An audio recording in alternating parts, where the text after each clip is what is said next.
Friends, welcome back to my YouTube channel. So ಎಲ್ಲರೂ ಚೆನ್ನಾಗಿದೆ ಅನ್ಕೋತೀನಿ, ನಾನು ಕೂಡ ಚೆನ್ನಾಗಿದ್ದೀನಿ. ಸೊ ಇವತ್ತಿನ ವಿಡಿಯೋದಲ್ಲಿ ಒಂದು ಇನ್ಫಾರ್ಮೇಷನ್ ನಾನು ನಿಮ್ಮ ಜೊತೆ ಶೇರ್ ಮಾಡ್ತಿದ್ದೀನಿ. ತುಂಬ ಜನಕ್ಕೆ ಗೊತ್ತಿರುತ್ತೆ, ತುಂಬ ಜನಕ್ಕೆ ಗೊತ್ತಿಲ್ಲದೇ ಇರುತ್ತೆ. ಸೊ ಗೊತ್ತಿಲ್ಲದೆ ಇರೋ ಕೆಟಗರಿದಲ್ಲಿ ಬರೋಳು ನಾನು. ಬಿಕಾಸ್ ನಂಗೆ ಡೆಲಿವರಿ ಆದಮೇಲೆ ಇದೆಲ್ಲ ಗೊತ್ತಾಯಿತು. ಬಿಫೋರ್ ಡೆಲಿವರಿ ನನಗೂ ಇದು ನಾಲೆಜ್ ಇರಲಿಲ್ಲ.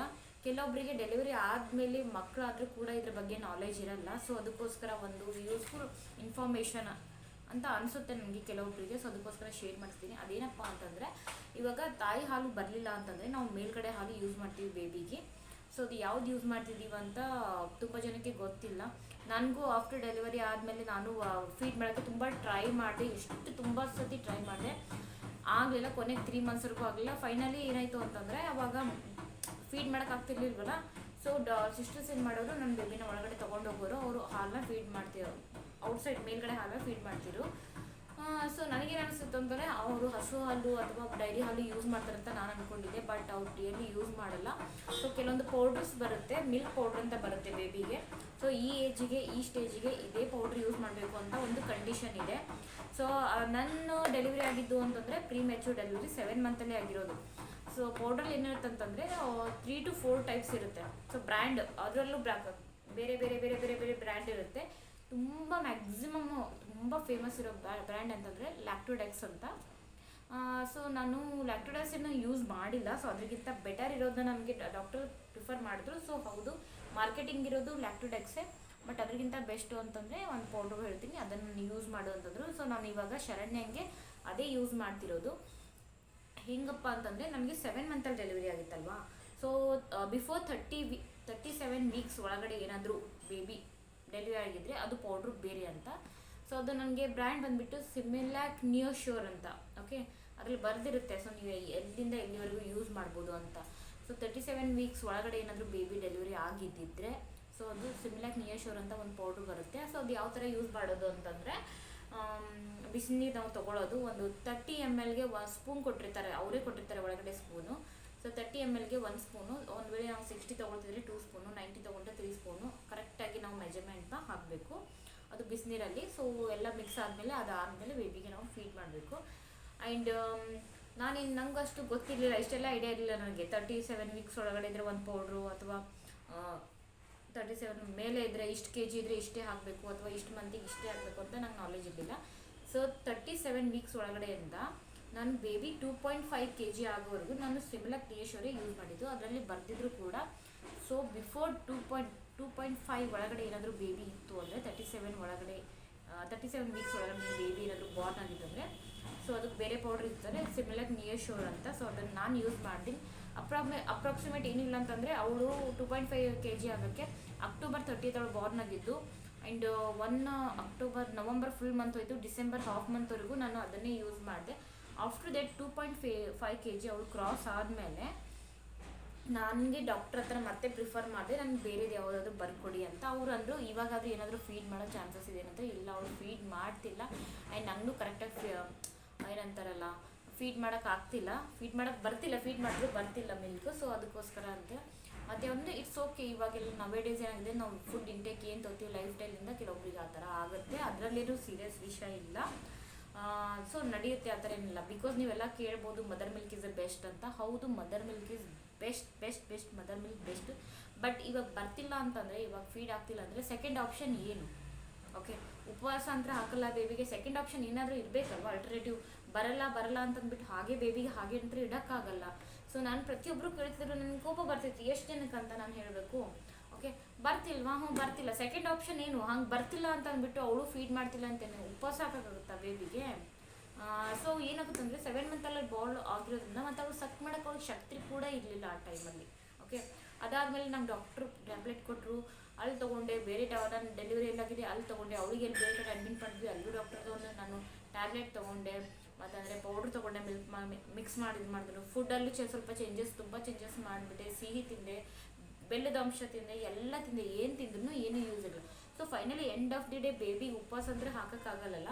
ಇನ್ ದಟ್ ಕೇಸಸ್ ನಾನು ಮೈಂಡ್ನ ಫಿಕ್ಸ್ ಮಾಡ್ಕೊಂಡ್ಬಿಟ್ಟೆ, ಯಾರು ಏನೇ ಕೇಳಿದ್ರು, ಯಾರು ಏನೇ ಮಾಡಿದ್ರು ನಾನು ನೆಕ್ಸ್ಟ್ ಏನಾಗಿದೆ ಅಂತಂದರೆ, ಡಾಕ್ಟ್ರ್ ಪ್ರಿಫರ್ ಮಾಡಿಬಿಟ್ಟು ನಾನು ಫಾರ್ಮುಲಾನೇ ಯೂಸ್ ಮಾಡೋದು ಅಂತ. ಬಿಕಾಸ್ ಏನಕ್ಕಂದರೆ ಬರ್ತಿಲ್ಲ. ನನ್ನ ಬೇಬಿ ಸಿಕ್ಕಾಪಟ್ಟೆ ಸಿಕ್ಕಾಪಟ್ಟೆ ಈಗ ಬರ್ತಿಲ್ಲ ಅಂತಂದರೆ ಅವಳಿಗೆ 10 ನೆತ್ತಿಗೆ ಏರ್ಬಿಟ್ಟು ನಾಳೆ ಏನಾದರೂ ಹೆಚ್ಚು ಕಮ್ಮಿ ಆದರೆ ಯಾರು ಜವಾಬ್ದಾರಿ ತಗೊಳ್ಳೋರು?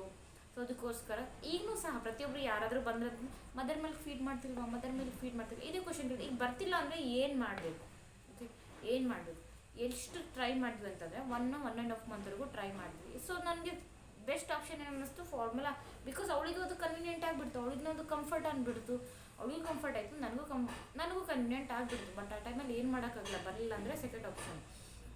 So mother milk is best, first preference ಕೊಡಿ. ಇವಾಗ ಸೆಕೆಂಡ್ ಏನೂ ಆಪ್ಷನ್ ಇಲ್ಲ ಅಂದಾಗ ಮಾತ್ರ ನೀವು ಫಾರ್ಮುಲಾಗೆ ಹೋಗಿ.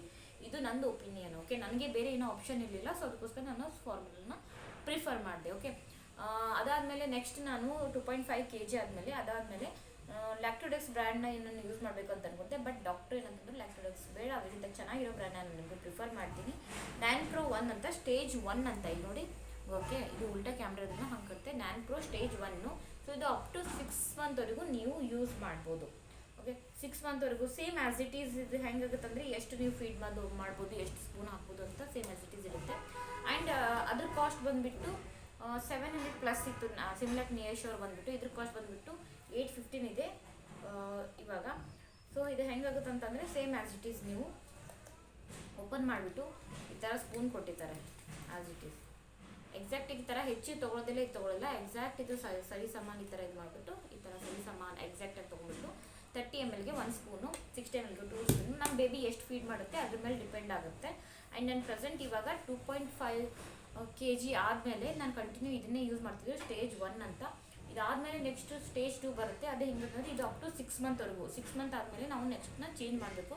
ಆ್ಯಂಡ್ ಪ್ರತಿಯೊಂದು ಮಿಲ್ಕ್ ಪೌಡ್ರ್ ಮೇಲೆ ಬರ್ತಿರ್ತಾರೆ mother notice, important notice, mother milk is A best for your baby ಅಂತ. ಹೌದು, ನಾನು ಒಪ್ಕೋತೀನಿ. ಬಟ್ ಇದು ಸೆಕೆಂಡ್ ಆಪ್ಷನ್ ಅಂತಲೇ ಅವ್ರು ಮಾಡಿರೋದು. ನನಗೂ ಸೆಕೆಂಡ್ ಆ್ಯಂಡ್ ಲಾಸ್ಟ್ ಆಪ್ಷನಿಂದ ನಾನು ಯೂಸ್ ಮಾಡ್ತಿರೋದು.